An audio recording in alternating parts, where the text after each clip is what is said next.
On October 13th, 1947, a B-17 bomber flew along the edge of a hurricane. The storm had just wreaked havoc on Florida, and now it was moving off into the Atlantic Ocean. Once it was 350 miles from shore, the hurricane became a good candidate for a new experiment to see if they could weaken the storm by dropping dry ice into it. So that's exactly what they did, dumping in more than 175 pounds of solid carbon dioxide. While absorbing the dry ice, the hurricane pulled a 180, tore backward, and made landfall in Savannah, Georgia. One life was lost and damage was extensive.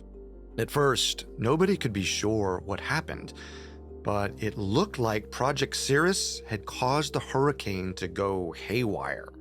Later, investigators showed there was almost zero chance the dry ice had any effect on the hurricane. The storm had apparently shifted its course before it was introduced, and then the hurricane actually followed known weather patterns. Not everyone was so sure, though, including one of the project's scientists who was convinced they had caused the storm to change course. Either way, it wasn't a good look, and research into cloud seeding was delayed for years. But it's come a long way since the 40s. Today, experts say it increases rainfall by 5 to 15%, which can help ease droughts. But the process doesn't create the kind of downpours we've seen in Dubai or Los Angeles. According to those experts, we don't have that much power over the weather. Unless you believe an early 20th century rainmaker named Charles Hatfield, whose name will forever be tied to what's arguably the most catastrophic flood to ever hit San Diego. People call him a wizard, a professor, even a god. My personal favorite, Frankenstein of the air. His favorite, the moisture accelerator. Imagine that as a Marvel character. He says he doesn't claim to make rain clouds suddenly appear in a clear blue sky. That would be ludicrous. Instead, he coaxes clouds that are already present to release any moisture they might be hoarding.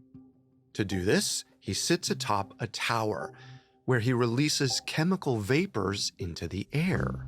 What exactly these chemicals are, nobody knows. He fervently keeps his formula a secret, under lock and key. He even buries the metal pans he uses for heating the chemicals so nobody can find them and steal his ideas. In December 1915, Charles strides into San Diego City Hall. He's already submitted his plan to bring rain to the city, and now he needs to seal the deal. He gets the San Diego City Council on board for his highest-paying gig yet. Technically, he's agreed to begin on January 1st, but he and his brother Paul spend New Year's Eve building their tower. Charles's base of operations, near Marina Dam. He unpacks his chemicals, he's brought twice as much as usual, and jumps in headfirst with his usual 17-hour workdays. As he does, a light rain falls here and there. Then, on January 10th, it pours. Heavy rains return a couple days later on January 13th. Right away, there's a problem. The ground is already so saturated from the last deluge, the soil can't absorb much water. Water cascades into cellars. Puddles form as dirt turns to thick mud. The next day, it's more of the same, and people are getting sick of it. Whether or not anybody really believes Charles is doing all of this, he's the talk of the town.